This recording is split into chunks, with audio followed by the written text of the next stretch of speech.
And we are live. Hello, everyone. My name is Laqwanda, and I have And Miss I'm here with me.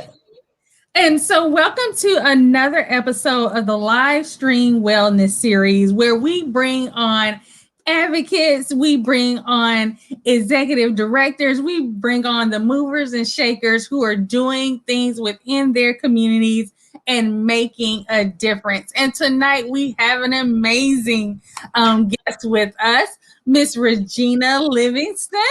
And so I'm going to Miss Regina Livingston to introduce herself and tell us a little bit about herself. So go ahead, Miss Regina. hello. My name is Regina Livingston. I'm born and raised in Gainesville, Florida, as a young teen in Atlanta, Georgia. Um, I went through a lot of hard knock situations, and I decided to come back home in 2013 and gather myself. And as a transgender woman returning to her hometown, for the first time in all those years since people had saw me, was a transition within itself. And so when I got here, I knew that I was not around what I was used to, and I know that I needed a support group. I know I needed a lot. I needed uh, a group of people that I could convene with and commute, speak with. I needed some type of environment that was conducive to what I was used to. So when I couldn't find it, I decided I needed to start it because I've always been a leader, never been a follower. So me and a dear sister of mine decided to start a nonprofit. I had no clue what I was getting into at all.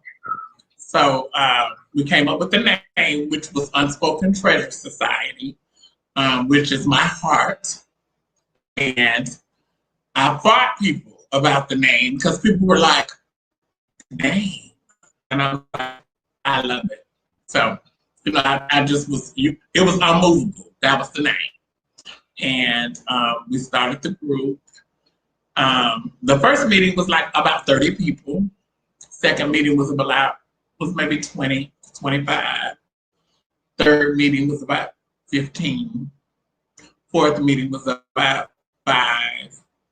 So I was like, wait a minute, I'm losing hope. But I never would have imagined in a million years it would have took me to the point to where I am now.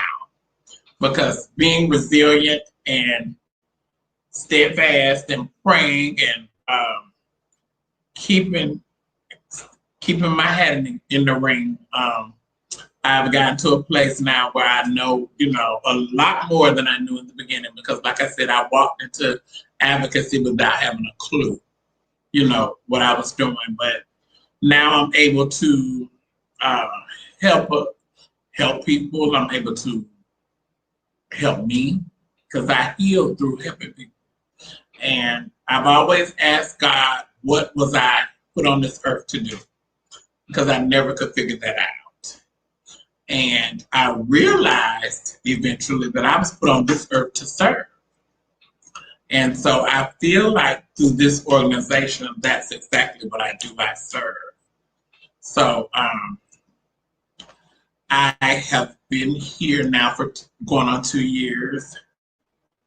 It has been absolutely amazing. I'm the founder and executive director of Unspoken Treasury Society.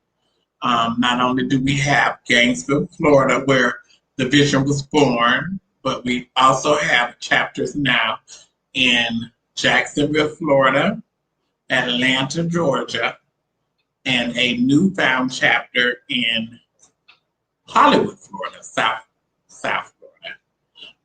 So I am so excited. I'm happy, and this is my passion, and this is what keeps me going on a daily. This is what keeps me going. Miss Regina, that is beyond beautiful. And I love how you said that, helping people is healing for you because, it's the exact same for me. And so, for anyone who's watching, when I approach my guests about the show, I always allow them to choose their own topic. It's like, what is in your heart that you want to speak about? I feel that's a way that someone can just be genuine and express themselves and just really show their truth. And Miss Regina decided that she wanted to talk about the common misconception that cisgender individuals have regarding the trans community. Miss Regina, why did that resonate with you when you were thinking about, what you wanted to talk about tonight? It resonated for me because of what's going on in our world today. My transgender sisters are being murdered. My transgender sisters are being attacked. My transgender sisters are being spoken about negatively. And it's mainly by uneducated people, because there's a whole different side of, it's not all over the world. It's just, certain sides, certain groups of people. And they don't know us. They're not educated on us. And that's why Unspoken Treasury, that's one of the reasons that Unspoken Treasury was born, to educate people on who we are as a people. We are beautiful, we are calm, we're peaceful. So there is no reason to attack us. There's no reason to murder us. There's no reason to lash out at us. People misconceive. There's so many misconceptions of transgender women. And so that's why it was a main topic for me, because of what's going on in our world. And it's transgender women and transgender men. I cannot leave my brothers out, because we both get that same misunderstanding in the world. People misunderstand what's really happening. Miss Regina, since we're talking about, the major misconceptions, in your opinion, what are some of the major misconceptions that, us cisgender folks have when we're talking about the trans community? One thing is that transgender women think they're women. First and foremost, transgender women are women, but we're not trying to replace the cisgender women. We're not trying to replace you all, and we're not trying to, you have to think about a lot of things. We don't want periods. We don't want, now I won't lie and say I don't want to have a baby. I would love to reproduce, but I am not jealous. I don't have a envious spirit because of that fact. And there is so many misconceptions on that. The first thing a lot of transgender women will say to cisgender women will say to transgenders is, you want to be me. That's so far from the truth. I don't want to be anybody but who I am. I'm comfortable in my lane. I'm a transgender woman. However, when I came out, I'll be totally honest with you, transgender wasn't even a word. It wasn't a word. And my identification does not say transgender. So therefore, when I transitioned to be a woman. Not to compete with cisgender women, but just to be a woman. And that's in my own lane. And see, that's what cisgender women gets misconstrued a lot of times. I'm not trying to be you or replace you or compete with you. It's my lane. This is who I am. And all women have rights to exist. All women have a right to exist. I'm a transgender woman. if something happens to you, I will be ready to fight for you. You know what I'm saying? So I feel like it should be reciprocated. You know, if something happens to you, I'm going to rally. I'm going to fight. I'm going to stand up. So I feel like it should be reciprocated, and that's most transgender people. We are one of the most resilient, powerful people that you ever want to meet. That's why we're always doing hair and makeup and, you know, just our community as a whole, you know, they want all this stuff done. But when it comes to us being who we are, it's always, you know, something else. We're trying to compete. We're trying, but it's not competition if we're doing your makeup or styling you or telling you, you know, I don't like that. I think you will look much more beautiful like this. And think about it. This came from us. We started this with our friends, you know, with our girlfriends. So it's, we've always been trying to extend ourselves to cisgender women.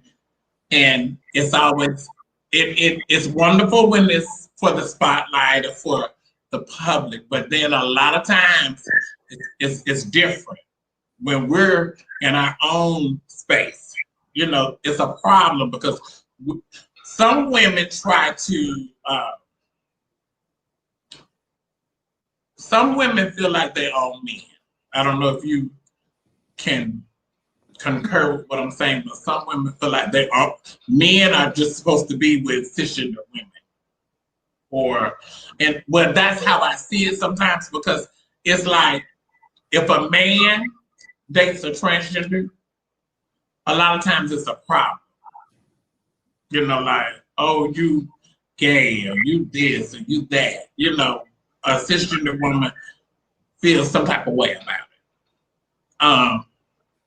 And it's like, I'm a woman.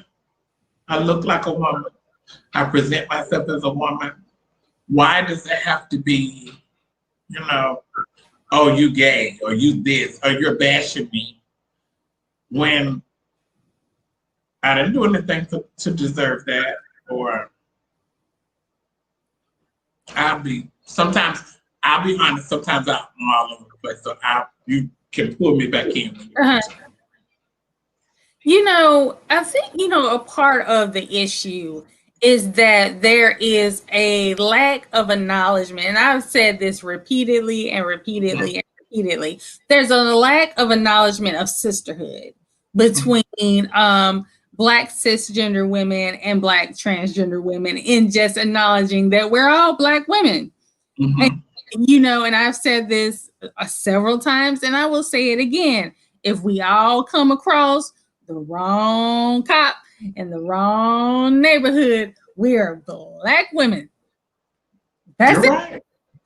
And so there's this lack of acknowledgement of sisterhood, you know, that is really upon Black cisgender women to step up and recognize, because we will march when a cisgender woman is harmed and rally behind her, but we have murder after murder after murder of Black transgender women, and we as Black cisgender women do not stand up and call her name and call out for justice on her behalf.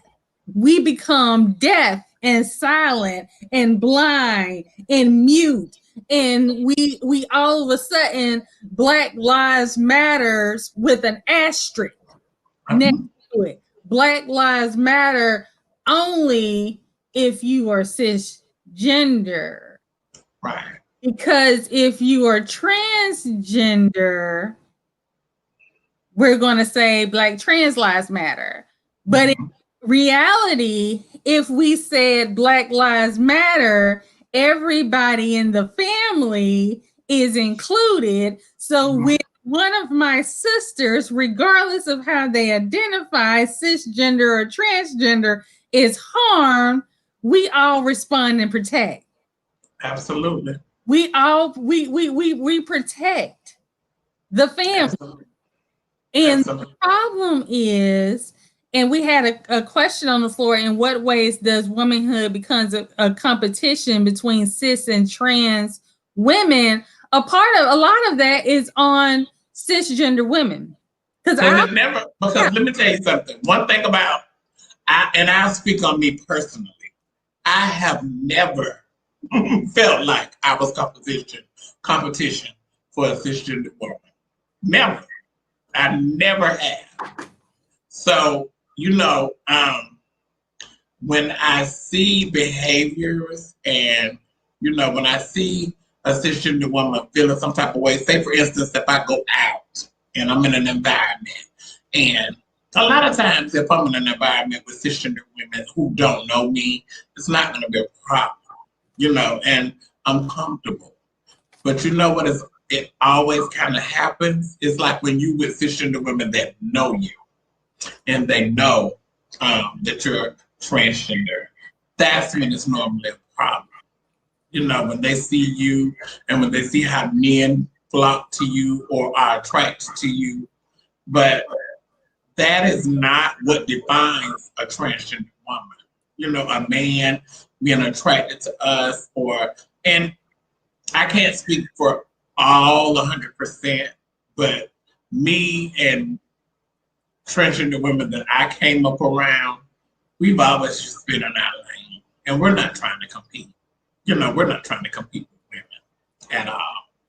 And go ahead, Regina. Regina, is this thing, especially because we cisgender Black women play a role in the toxic conversation of cis Black men dating Black trans women. We play a role because we will scrutinize and criticize and degrade that man to the point to where he hides how he truly feels and does not live openly, which cisgender Black women don't understand. When you create that kind of toxic environment, there's a trickle down effect, and that trickle down effect is the death of Black transgender women, because you criticize the man for loving who he loves, so he hides who he loves, and if someone finds out about who he really loves, then her life is automatically in danger. Exactly. And we as cisgender women have to understand that we have a responsibility to protect all our sisters. We just had a conversation on Healing Black Women about being an unprotected Black woman in America. That's all of us, all Black women being protected. And we have to acknowledge that there is a group of us who are being murdered, and the numbers are probably higher than what they are because the individuals are misgendered and called by their dead names. And so we're not even aware of how many lives have actually been taken, but we contribute to this toxic environment. Exactly. We contribute to this toxic environment because when we say Black Lives Matters, we're excluding part of our family. So we ourselves have to be accountable in what we say and how we discriminate against people and alienate people for loving who they love. Exactly.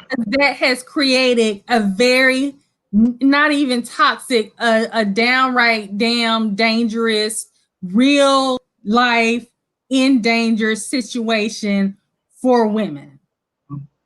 And that's where that disconnect comes in. Yes. That's where the gap, that's where that gap in the bridge is, because it's one of the main reasons why men are so skeptical about revealing who they really are or comfortable, and they can't live comfortably when they're being taunted, by cisgender women.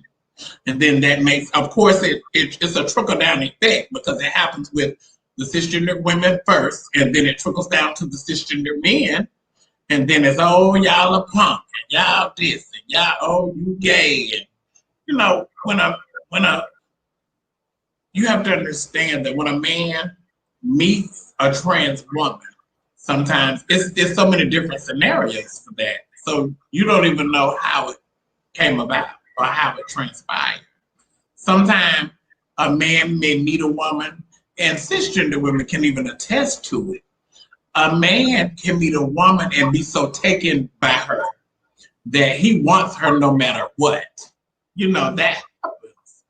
It happens. So think about if a man meets a transgender woman and he doesn't know she's transgender and he's taken by her. It's so many situations that they say, wait, I'm transgender. And they're like, oh, I didn't know that. And it may take them a little time to adjust, but a lot of times they're taken and they still want to know you. They still want to get to know you. And a lot of times it just happens naturally. And then on other sides of the board, a man knows that that's a transgender woman, and that's just his acquired taste. Transgender women are an acquired taste. So when a man has a taste for a transgender woman, that's just what it is. But those insecurities of cisgender women with those situations, it causes them to taunt those men and say negative things about those men. And then those men feel like their manhood is being played with, or, so now you got to step up and you got to attack this trans woman who you was just laying with last night, and you want to murder her because you don't want the secret out, Mm-hmm. So it's definitely. We have a question on the floor. What does the conversation look like between cis and trans women to learn how not to emasculate men for wanting to be with trans women? From a cisgender woman perspective, Mm-hmm. from a women perspective, it seems like when it comes to women that we are groomed from a very young age to focus on relationships, liking someone, being married. I was talking to my daughter, and my daughter was telling me about a show, and the lead character was a female, and she really wasn't into it. She was like, Mommy, a lot of it is about, relationship stuff. And I said, they do that to female characters, main female characters. They make the main focus about some relationship, some love interest, some crush that she has. Whereas a male's role would be something heroic. He's trying to solve a problem. He's trying to save the world. But the woman will have this love interest. And so we're groomed from young ages that, okay, we need to focus on, one of our goals is I got to be married by this age and get these babies. And, and that means success. And so that becomes somewhat of a competition between, can I get him, to see me, notice me, like me? And then, enter someone else into the room, one of our Black trans sisters into the room, and there's this threatenness and really lack of understanding. And that's where you have individuals who are being discriminatory and are misgendering and calling people by their dead names and misquoting scripture, to minimize that person. So a part of the conversation can't really start with about dealing with the man part, dealing with not emasculating men for wanting to be with who he loves. If that it's a transgender woman, the dialogue has to start between the sisters, right? And the dialogue has to be that, hey, we are sisters, right? That's where it has to start. We can't even get to the point of it's okay if I'm not going to degrade you for loving who you love until we get to the point to where I love you because you're my sister. Because once I acknowledge you as my sister, I want you to be happy. I acknowledge you as my sister, I want you to be safe. Once I acknowledge you as my sister, if somebody cross your path and try to mess with you, I'm bringing the rest of us and we coming. Exactly. So that's where the conversation has to start, because we get it together. Once me and Regina sitting down and talking in sisterhood and in love, men usually straighten up because they know they can't run one past us. We got it. It's like, what, you make my sister happy, I'm happy for my sister. You cross my sister, you cross me too. So it has to start with us as far as acknowledging that we're sisters. And the problem is, it's not transgender women. Transgender women acknowledge me as their sister all the time. All day long. Nothing less. With Queen Zarian, if I'm not doing well and I need somebody, Queen will be right there in a minute. Like a sister. And I will be there for her if she needs me in a minute. Transgender women will reach out and support you and make sure you're okay, will give you their last, because they understand what it's like to be rejected, to have someone not accept you, to be ridiculed for who you are. And so it's inherent in them to protect. So many women that I know that I call sisters are protectors. They're protectors. It's innate in them to protect. And so we, cisgender women, we are the ones that need to turn around and say, when we say Black girl magic, it includes my sister. When we say Black girls rock, it includes other transgender Black women, so that we all just say we're women. And I think the first step is for cisgender women to realize we are not trying to replace you. To realize that we are not trying to step in and be you. We are in our own lanes, and we love. I love women. I love cisgender women. I have cousins. I have a sister. I love my sister. I love my family as a whole, and my mother. I love my mother. So I could never go around hating cisgender women or feeling any way about cisgender women. I feel some way about the situations that they put us in at times. But I love cisgender women, and when cisgender women find security in the fact that we are not the enemy, I think things will improve. I think you're so right that we cannot move within a position of feeling threatened. What are we threatened by? That's all. Like, what are you threatened by? What is this woman's existence?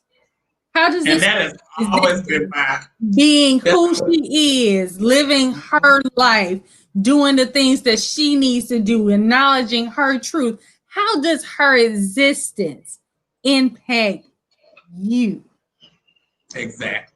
It's this acknowledgement, and it's this basic, not only of not viewing transgender women as a threat, but just at the bottom line, we have to say that's a Black woman. Mm-hmm. That's it. We have to say that's a Black woman. And because we experience the same things that cisgender women experience times 10. And we have to step up. We have, and you don't have to do a march, people. But if somebody's saying something inappropriately, shut that shit down. If somebody is calling someone by their dead name, stop them. If someone's making a joke, remind them that that's transphobic. Call people out and tell people that within your space, you will be respectful of who I identify as family.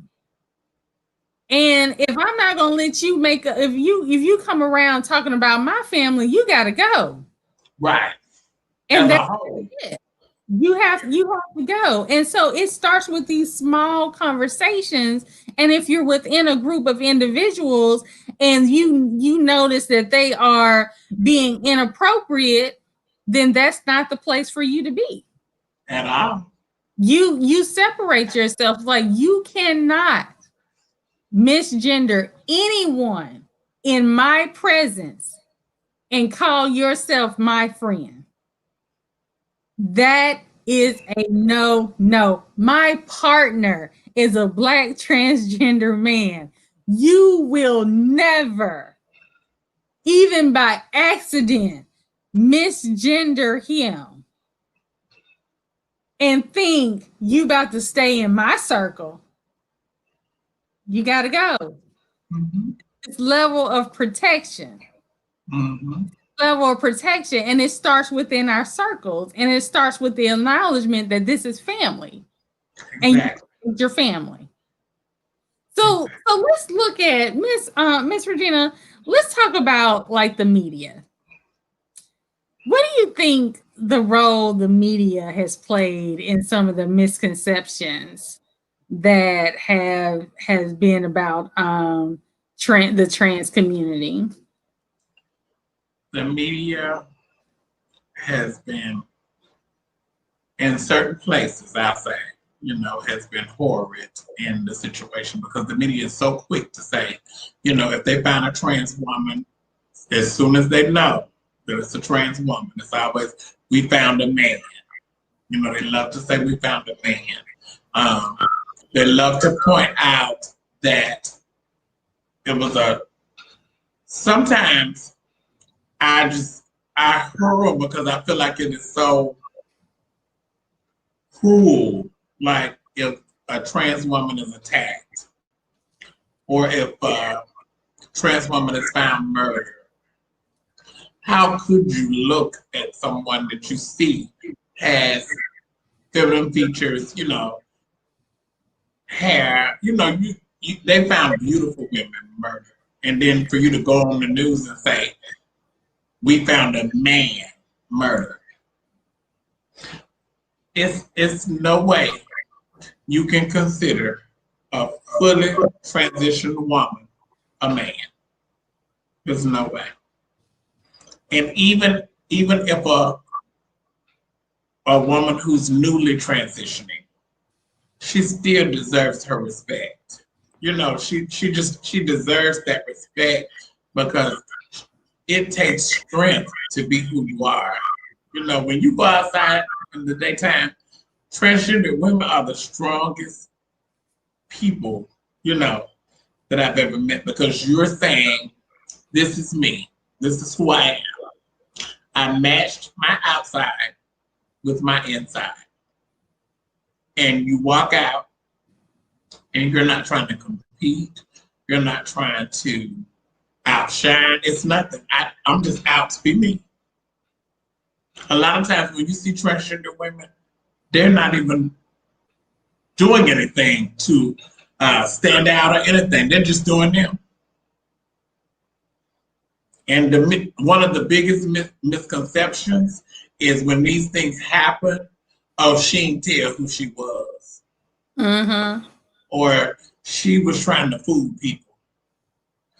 It is crazy for anybody to think that a transgender woman wakes up in the morning, gets up out the bed, washes her face, puts on her clothes, and say, let me go fool a whole bunch of people today. That's not, that's not the case. One thing that people, and I mentioned this before in a previous episode of the show, one thing that people need to understand, especially like cisgender women, when one of our sisters identifies who she is, a part of an aspect of her life, identifies her transition, we'll say it that way, identifies her transition to someone, in that very moment, her life could be in danger. Exactly. There was a woman this year who went home with someone, a cisgender man, and he asked her if she was transgender. She was honest. As Regina said, there's this misconception that people go around lying and stuff. She was honest and said yes. So he left. And then he came back and he shot her. And then he left and came back again and shot her again. And she's not here. She was honest. But I want you to think about something. He asked her, she was honest, and he left and came back and shot. See, that speaks volumes. That speaks volumes because he knew. Because if he didn't know, why did you ask her, was she transgender? Why would you question somebody, but you came back, you were comfortable enough to come to their private environment. But when they're honest with you, now you're angry all of a sudden. But see, that's where the big misconception comes in of people trying to hide who they are. If a man says hi, I'm going to say hi. I'm not going to say, hi, I'm transgender. Because that's not any of his business. That's not his business. And one thing that I educate my youth on is please keep distance. When a man is, trying to come on to you or whatever, please keep distance in the situation. Because it's their mindset. It's how their mind is set. Like, oh, I thought this was a woman and I was attracted to her and she's not no woman, and that screws them up. So that's where a lot of the psychosis come from. They get crazy because I was attracted to her thinking she was a woman and she was something else. But where did the deceit come in from, though? Because this woman didn't say she was a woman. And I'm not going to say 9 times out of 10 because it's a new generation. In my generation, no, I won't even say my generation. I'll just say me personally. I don't come on to men. I just don't. I flirted with men, but I don't come on to men. Period. That's just my own personal stance on the situation. I'm not coming on to a man, especially if I know he may not know or whatever may have you. I'm not gonna come on to him.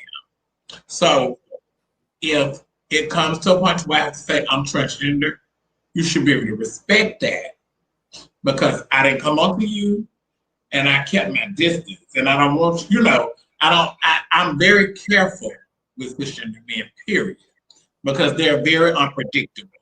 So, I'm just careful and I make sure that you understand, hey, don't violate my personal space.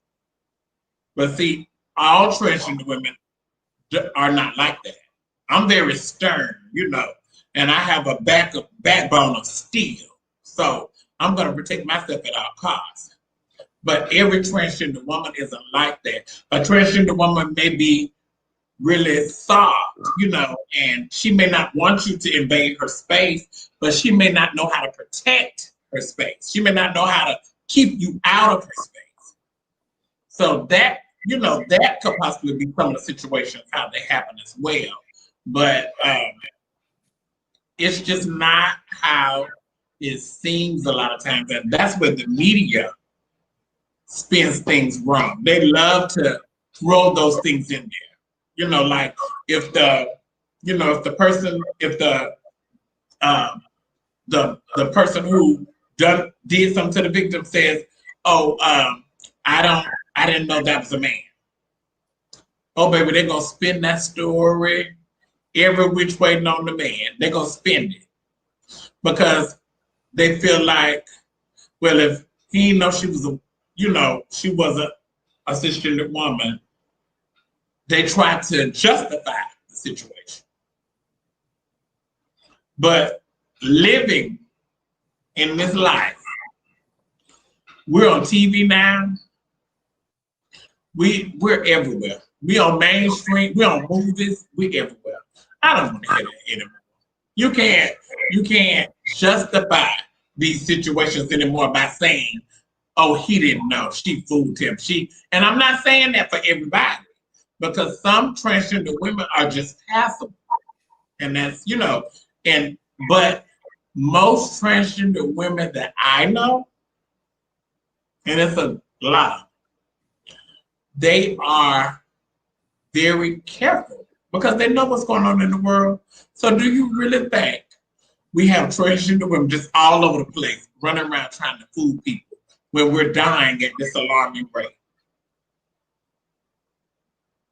You know what I'm saying?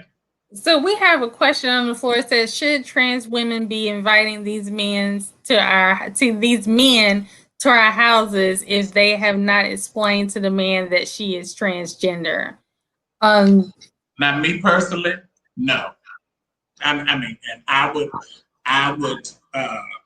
tell all my transgender sisters, I would always tell anybody that I'm around, no, because I feel like that's not safe. I feel like that's not, no. If you know wholeheartedly that man does not know what's going on with you, I would not invite him back to my home. No. We need to be in a well-lit area, in a very comfortable area. And just speaking for me again, before I even think about going out with a man or spending time with a man, period, he knows. And that's just how I think it should go. So no, I don't think a man should be invited into your home not knowing what he's getting into. I don't.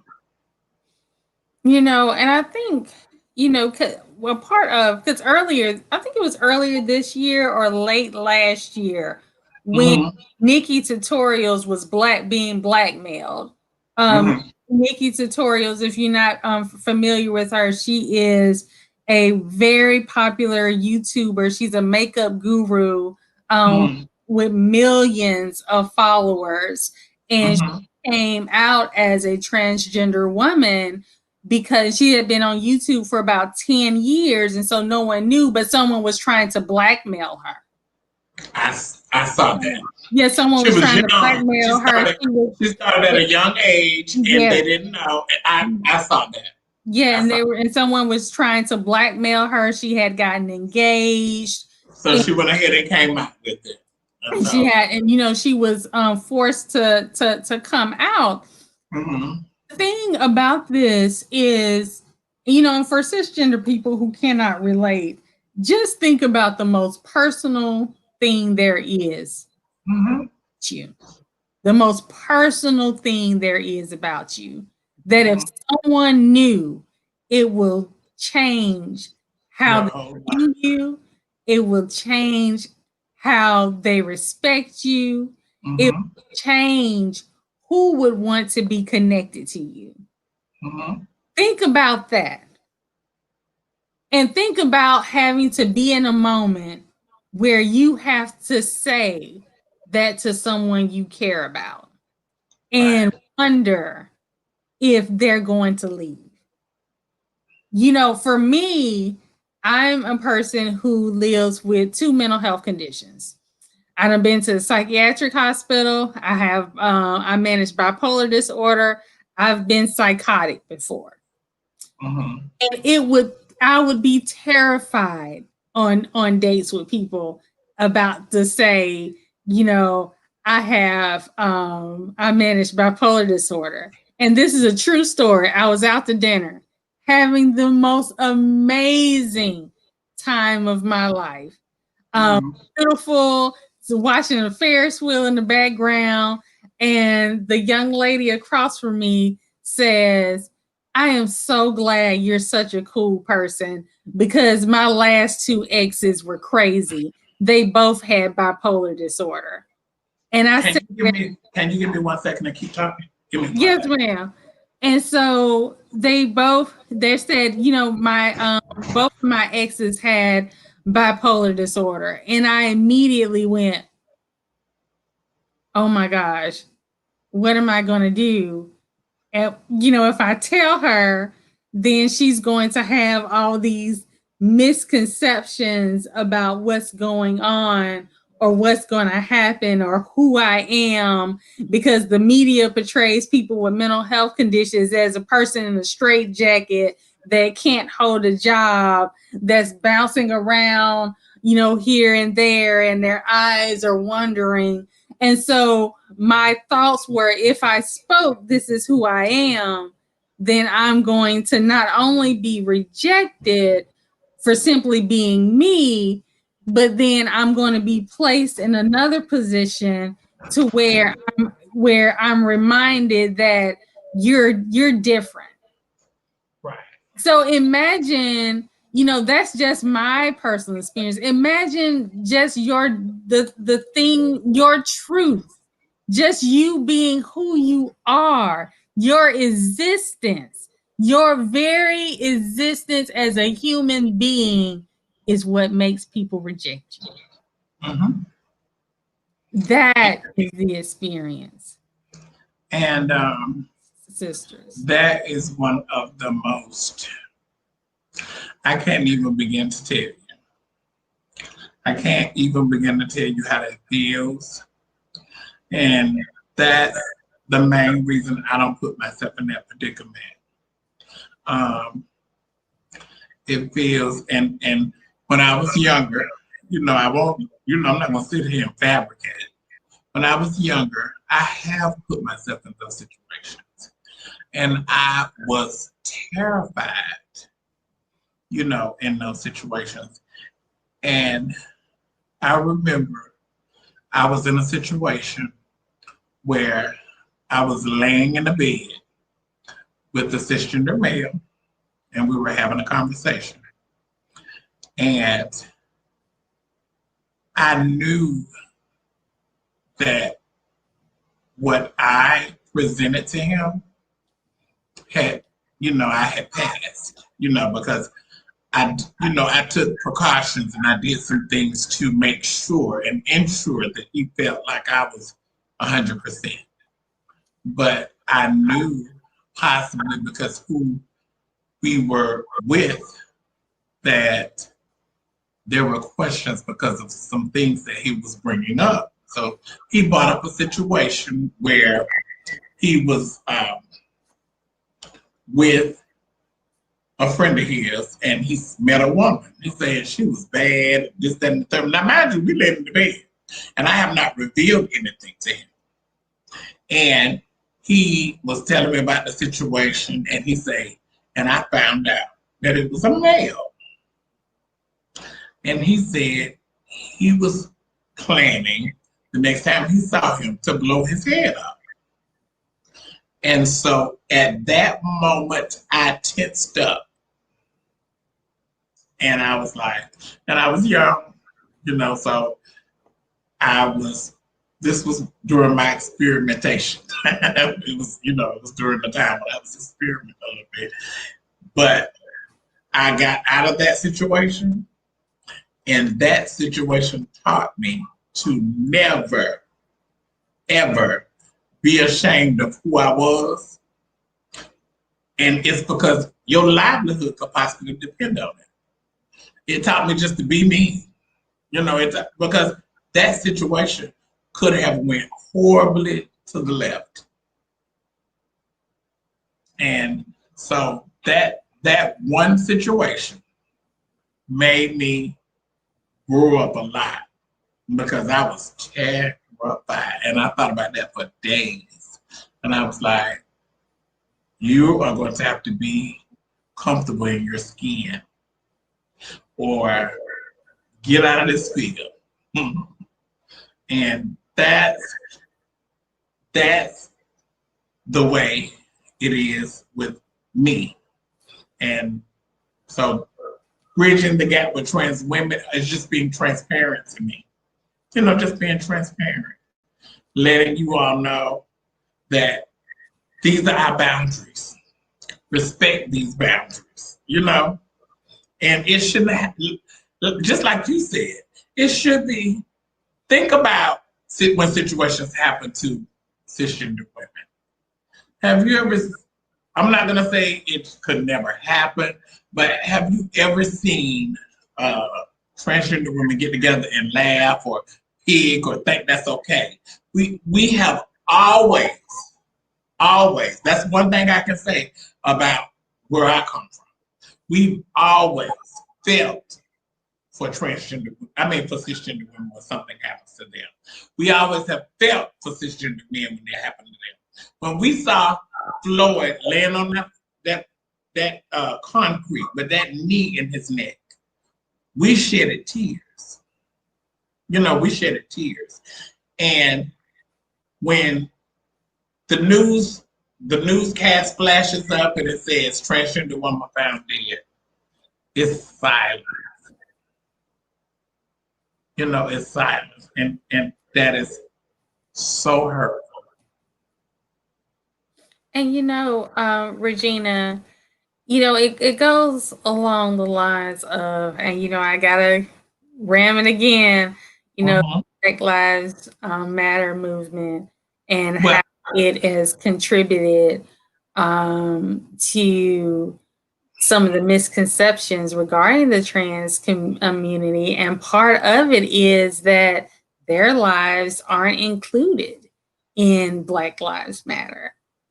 Well, I'm going to tell you something.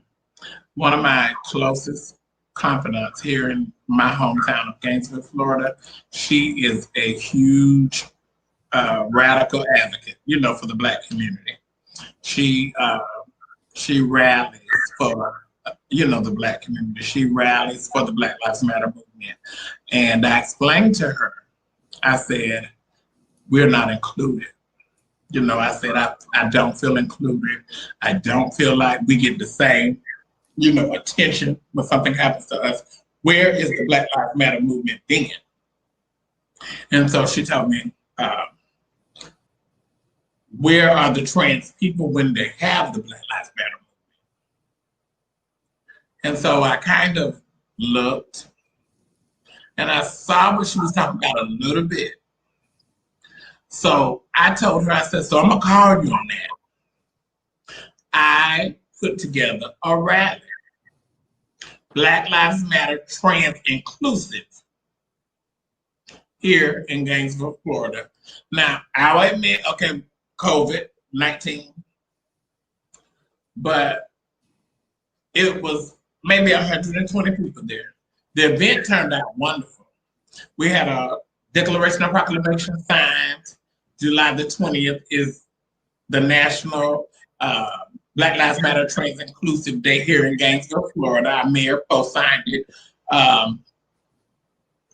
And I reminded her that, okay, I took a stand. Because she was telling me that if you take a stand as a transgender woman, they're gonna follow, And I didn't get a turnout. I didn't get a big turnout. However, she brought it to my attention. Don't nobody know you. You put, you made your first step. Now I promise you, next year it's gonna be much bigger. Okay, so I understand, and I didn't want to go back and forth. I understand, and I'll take that. because we did get a good turnout, but it was just more of different communities other than, the African American community, which is who I wanted to see, which is who I wanted to educate that day. But I think the good thing though about that is it turned out so well and they were able to communicate how it turned out. So she was actually right to a sense that, because next year when that day comes around and we celebrate the Black Lives Matter, trans inclusive, it'll be more there and it'll be more representation. But like I told you in the beginning, we have more chapters. So now we're doing it in Jacksonville next. And I'm definitely working a lot harder to get that representation to the rally. And I'm going to push back on that just a little bit because, and the reason why I'm going to push back on that, particularly in what she said, is because, I'm the founder of Healing Black Women. Healing Black Women started with me, a Black cisgender woman with a mental health condition. And I realized within 2 weeks that I needed to have representation of all its types of experiences when it came to Black women.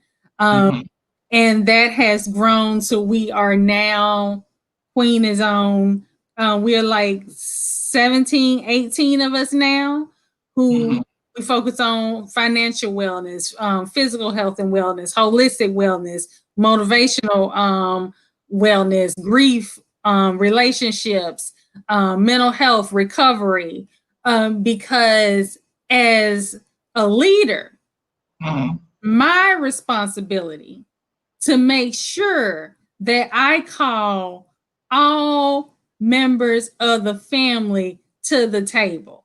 When I was a little girl and I was in the house and it was time to eat, my mother did not look at me and say, why didn't you go and figure out about dinner? My mother, as the woman of the house, said, dinner is ready.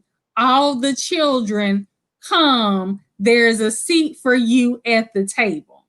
Right. It's the responsibility of leadership to say that when you develop a movement, that all members are included, and that if you within your movement, you are looking around and doing an analysis and checking to see if anyone is missing.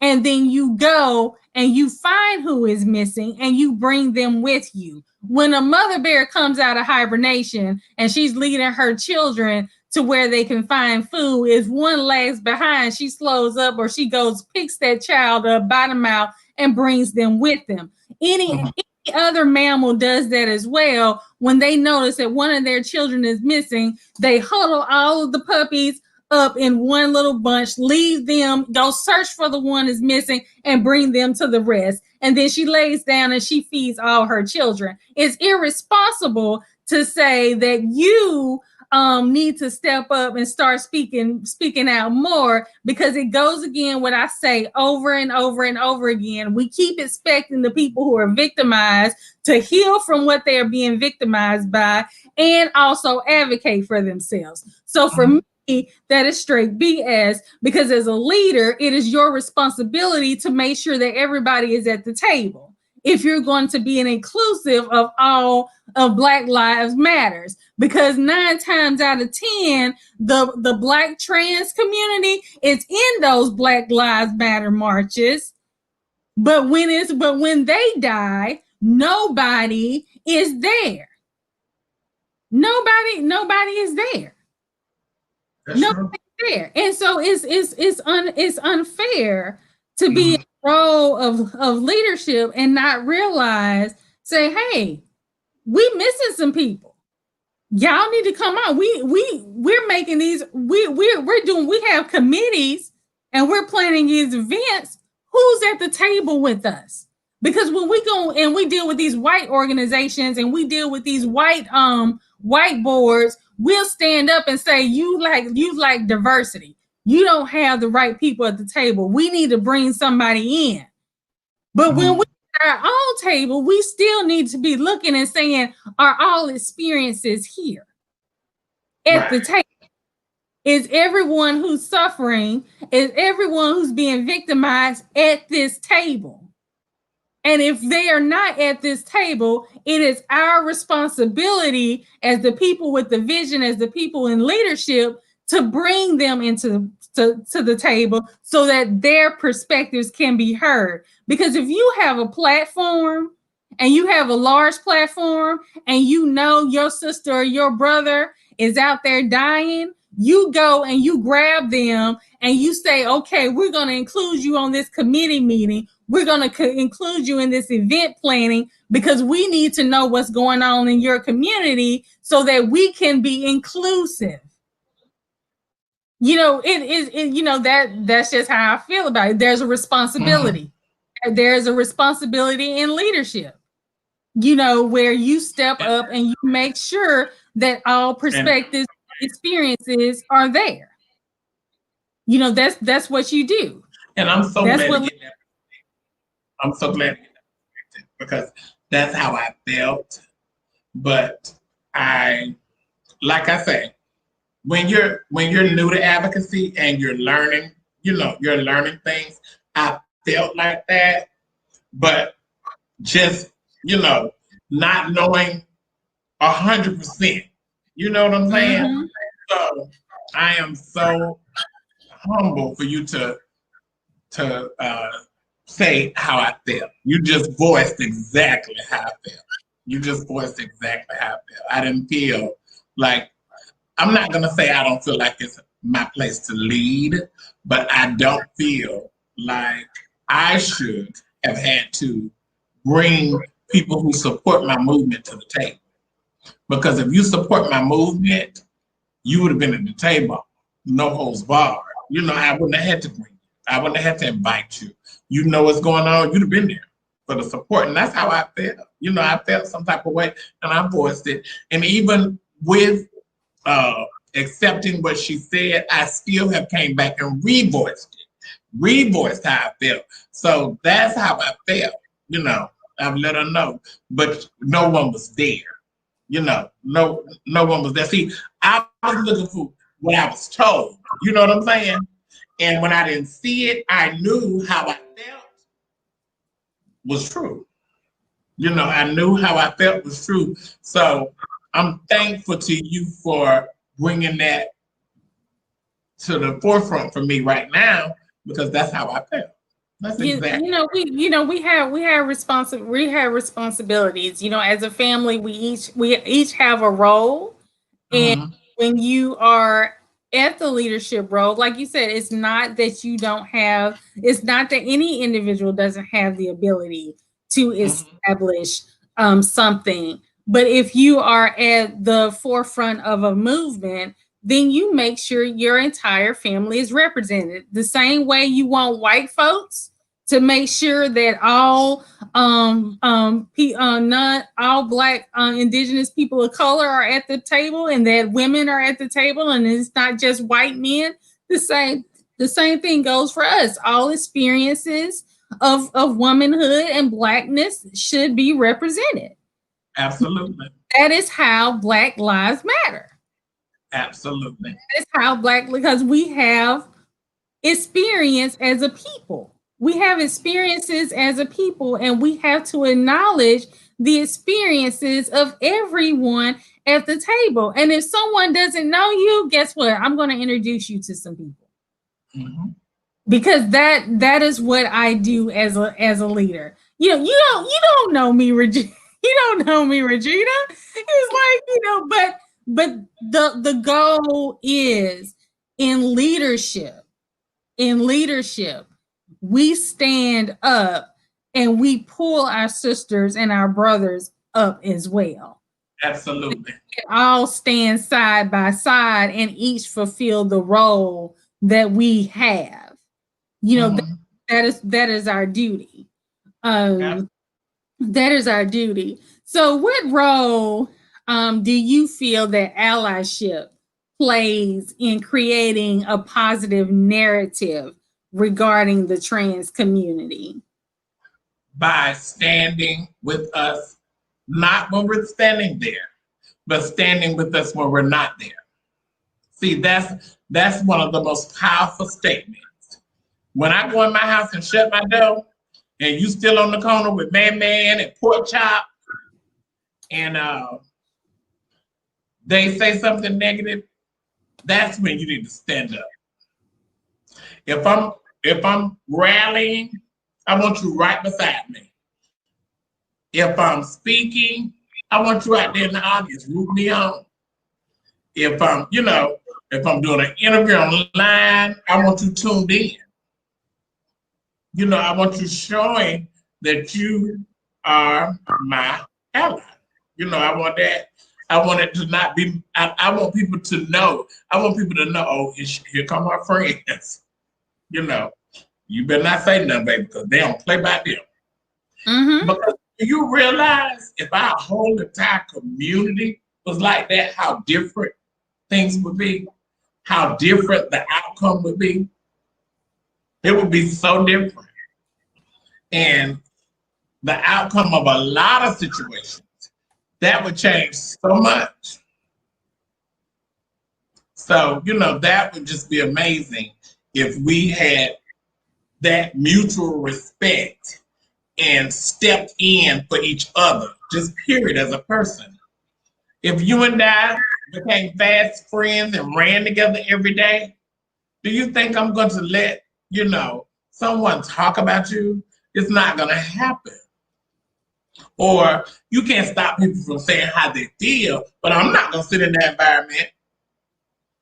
Because if I come to you and I say, girl, I was over there at such and such a house last night and they were talking about you. Well, what you was doing, why they were talking about me, or why they were, whatever they was doing, why they were plotting against me. It's so many different narratives that could play out. So what did you do to change the narrative of the situation? It's important to change those small behaviors, just like you said. It's not the big things, it's the small things that could change the whole narrative of so many different situations. And it's also,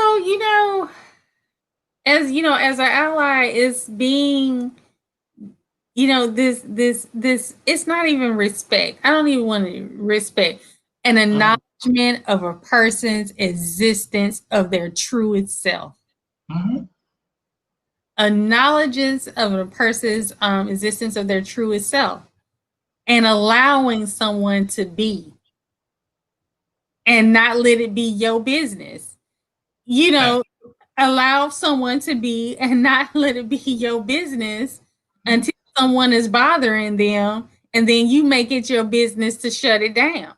Mm-hmm. So much can be solved by letting a person be. It's like, think about how difficult it is for for just anyone to come into who they are, to find out their purpose, to find out, how they fit in the world. Mm-hmm. And so why would you make that journey difficult for someone when life has been difficult for you yourself? So if life has been difficult for you, why are you making it hard for someone else? That's why it bothers me when I see Black cisgender men disrespect a Black transgender woman. Like, sir, you're an endangered species. People will shoot you in the back and not care. Mm-hmm. And you go through life terrified of whether or not, if you get stopped, will you make it? And so that is the condition that you live with under. And for Black cisgender women, if those are the conditions that your children live under, why would you make life hard for someone else? Exactly. What do you gain? And see, that's where they don't get the fact that unity would change so much of the things that's happening. Unifying and just becoming, blackness needs to be a unity across the board, period. You know, all of color, everything.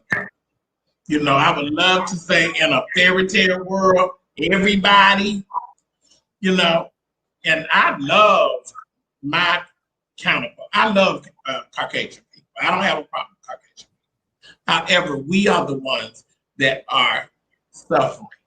We're the ones being murdered. But the sad thing is, the majority of the trans women being murdered are being murdered by Black men.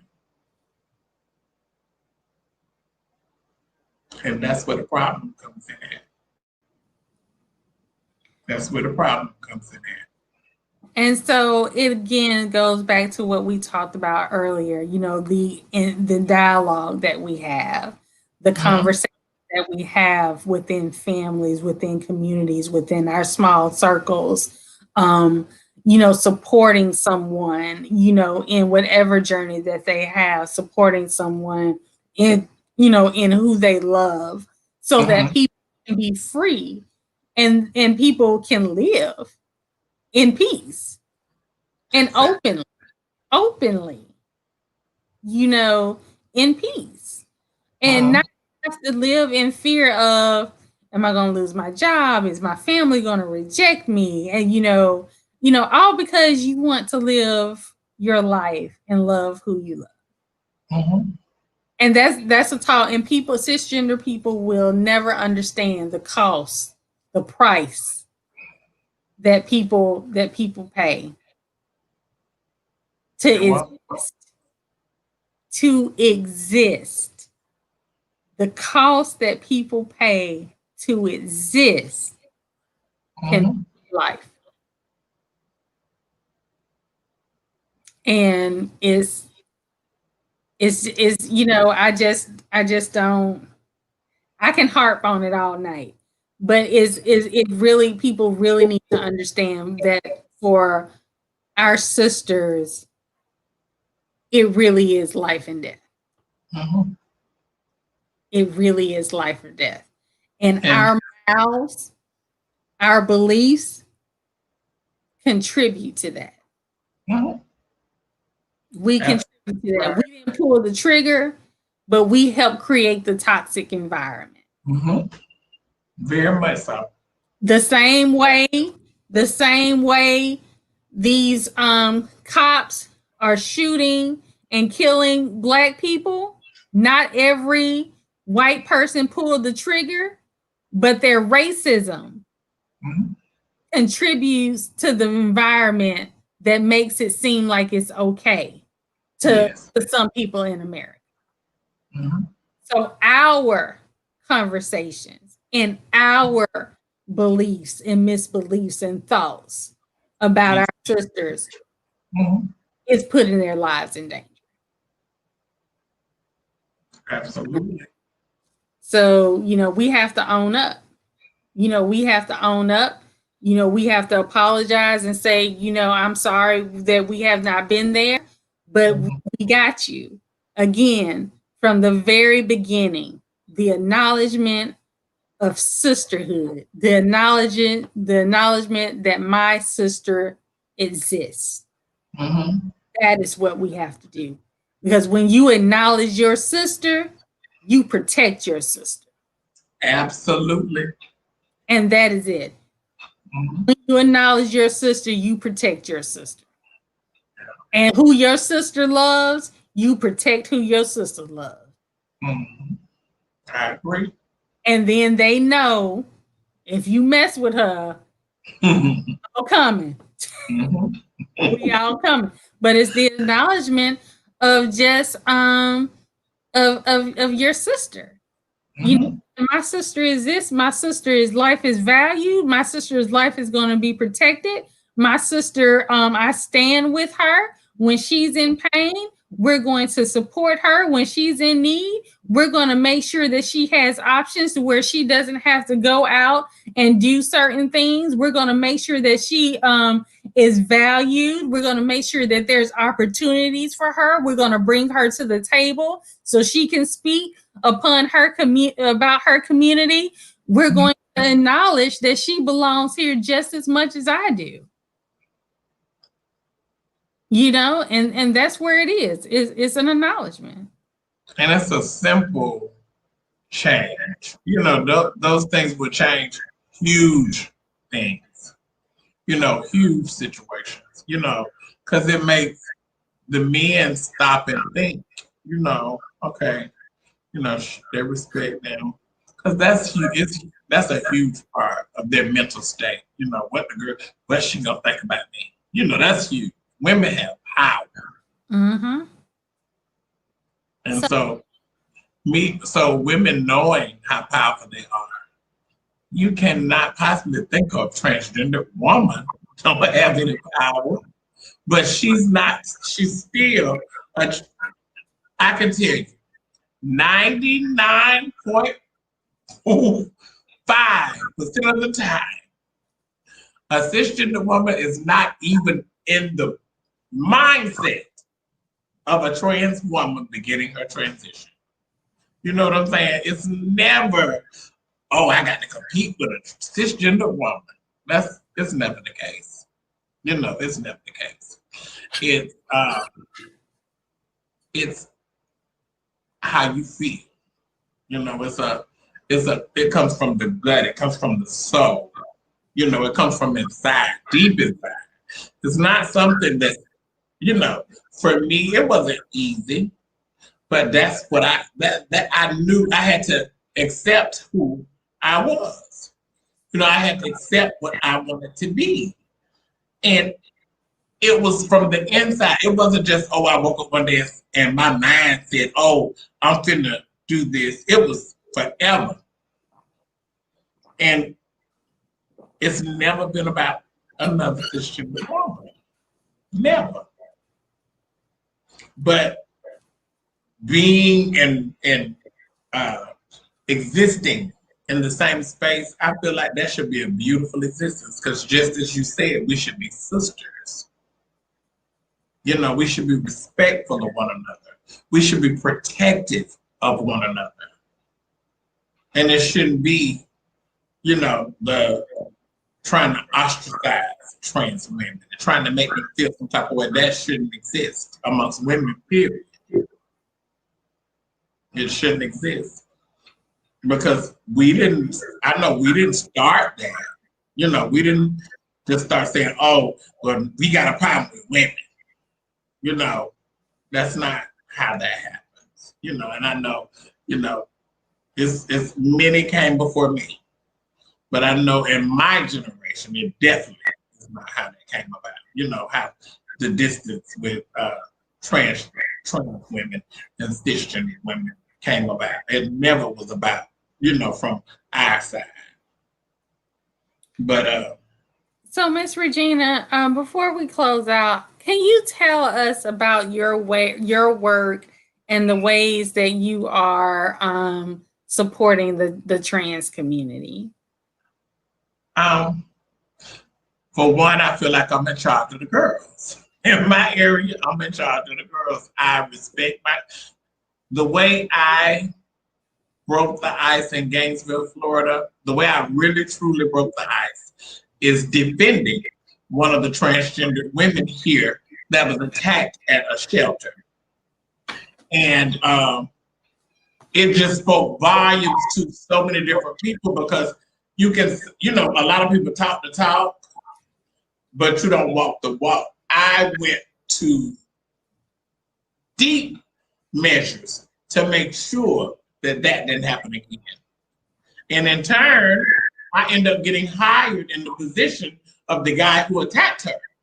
The guy who attacked her was quartered off the property with the police by my insistence, because in the beginning, they played with the situation. And I came on the scene and it needed to be dealt with. And I wasn't going to stop until it was dealt with. And when it was dealt with, it was like, oh, she's no joke. She don't play. No games. when Unspoken Treasury was born, like I said earlier, I saw the distance and I knew it needed to take place. I saw people who looked like myself lost. And so I wanted to be a space. I wanted to be the person who could say, come on in and shelter them in and say, what do we need to do? I wanted to be the person that, and it's been amazing. I've learned so much. I'm still learning every day, but I think my biggest help to my community is it's never existed here. Gainesville has never had a organization of color or minority. And when I say of color, I make sure people know I'm not going to turn anybody away. It's every color in the crayon box. But I do concentrate on my trans people of color for the simple fact that they are the people that are suffering from so much equality. They are the people that are being murdered. They are the people that's being misunderstood, ostracized, made to feel some type of way. And so that's the main focus on them. But the great thing about the people that I have that are not of color, that are white, they are very, very sincere allies. And they stick and fight just as hard as myself. So that's the beautiful thing about, the people that come and participate and, come to the meetings and participate at the rallies, because they were there. They were there. They made sure to be there. And that's a beautiful thing. So, Ms. Regina, how can anyone find out more about your organization and provide support? You can go on my website, www.unspokensociety.org. We're on Facebook. We're on Twitter. I have a location here in Gainesville, Florida. We have a community center. We're at 1001 Northeast 16th Avenue, Gainesville, Florida, 32601, Suite 8. And you can also call in to the office, which is 352-377-0384. Ms. Regina, is there any closing words that you would have for anyone who's watching tonight? I just want to say thank you so much, Ms. Laqwanda, for having me. I have truly enjoyed this forum. And I hope that I was able to give a little insight for people to see that we are just people and we just want to exist in our lanes. We don't want to take anybody's place. We don't want to compete with anybody, but we want to just exist and be who we are.